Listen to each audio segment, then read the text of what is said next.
안녕하세요. 펀드매득입니다. 9월 한 달 동안 무려 10%나 급등을 한 중국 본토 펀드 이야기. 뉴스에 많이 보셨을 거예요. 홍콩도 급등했고 본토도 급등했는데 그럼에도 불구하고 펀드는 시장 지수 대비 언더퍼폼, 부진한 성과를 기록했다는 내용인데요. 일단 CSA 300 ETF 성과도 굉장히 좋다 보니까 중국 얘기를 좀 안 할 수가 없겠네요. 한 달 동안 10% 중국 본토 A주 펀드입니다. KB자산운용의 펀드고요. 이 파란색으로 표시된 게 ETF거든요. CSI 300 ETF고 라이즈라는 게 KB 자산운용의 새로운 뉴 브랜딩한 리브랜딩 디자인 브랜드 이름이죠. KB 라이즈 중국 본토 CS 300 ETF가 성과가 더 좋긴 한데 빨강색인 KB 중국 본토 A주, 녹색이 CSI 300 지수 대비도 못하는 안타깝지만 한 달간 좋은 성과를 냈음에도 불구하고 좀 성과는 부진한 모습이 이제 이번 달의 성적표 내용입니다.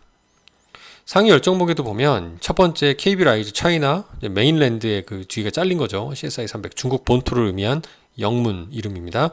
11.83% 펀드도 ETF를 많이 들고 있어요. 이거는 저는 개인적으로 긍정적으로 생각하지는 않습니다. 이거를 사서 굳이 또 자기 자사의 ETF를 또 담고 있는 부분은 액티브 펀드 입장에서 좀 비겁한 게 아닌가 생각도 일부 들고요.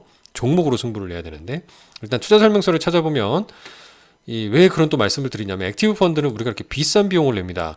그나마 수수료 미증고 온라인인 C-E 클래스의 경우 1년에 투자 비용이 1.937이나 주지 않습니까? 굉장히 많이 드는 편이에요. 연간 2% 가까이 되고요. 대신 ETF의 경우는 얼마가 드느냐?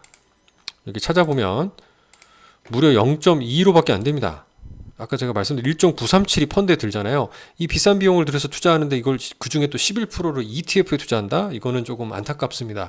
그만큼 종목을 선별해서 골라서 액티브하게 투자했었으면 좋을 텐데 아쉬운 부분이고요. 연간 1.7%포인트나 펀드가 비싸게 투자하는 셈입니다. 그러면 그 이상의 액티브한 노력을 좀 보여줘야 될 텐데 일단 제가 너무 흥분했네요.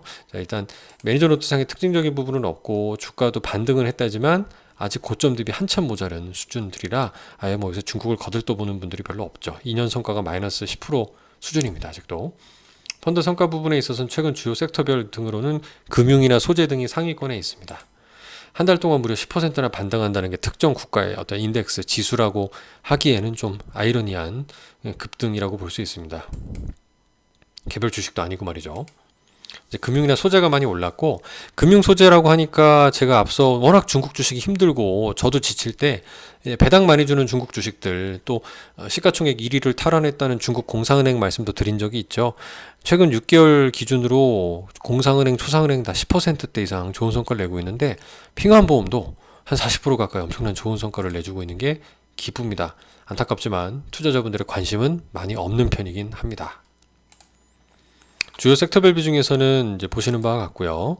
이제 펀드에서는 아까 말씀드린 것처럼 상위 10종목에 이렇게 1번도 국내 상장 ETF지만 2등도 홍콩의 차이나 AMC ETF로 또 한 8% 담고 있으니 액티브 펀드인데 자사 포함 ETF를 거의 한 20% 가까이 투자하고 있는 것은 조금 저는 펀드에서 반성해야 될 부분이 아닌가 생각이 됩니다.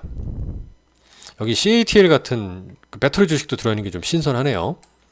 월간 코멘트 상의 부분은 9월에 90bp B컷, 0.5, 50bp B컷이 있었고, 그다음에 중국 정부에서는 기쁜 소식이죠. 오히려 이제 미국이 금리를 올릴 때 걱정이 많았었는데, 이제 미국이 먼저 내리기 시작했으니까, 그동안 중국 입장에서는, 이제 금리 인하에 대한 여유가 생길 수가 있고, 다수의 부양책도 나오고 있는 시점입니다. 경제 지표는 여전히 어렵죠. 쉽지 않은 부분이지만, 일단 소비재 및 업종 대형 대표종에 대한 비중 확대로 전략을 변경했다. 그 이유는, 이제 9월 24일부터인데 중국 정부가 다수의 통화정책, 부동산 정책, 증시 안정화 정책 등을 발표하고 있습니다. 그래서 일단 주식의 매수 심리도 폭증하고 있고 시장도 가파른 회복세를 보인다는 게 핵심입니다. 이런 상황에서 경제 및 투자 심리 개선세가 지속이 되면 중국 시장은 어차피 외국인들이 발을 많이 뺏었기 때문에 좀 어떻게 보면 조금의 어떤 호재만으로도 반등할 수 있는 여력들이 생기지 않을까라고 전망을 한다는 거죠. 물론 개인적으로는 그동안 투자하셨던 분들, 마음고생하셨던 분들이 조금 일정 부분은 털고 나올 수 있는 기회를 올해 연말까지 주지 않을까라는 생각도 들어서 이 부분은 좀 고민이 저도 많이 되는 포인트인데요. 계속 업데이트 해보도록 하겠습니다. 감사합니다.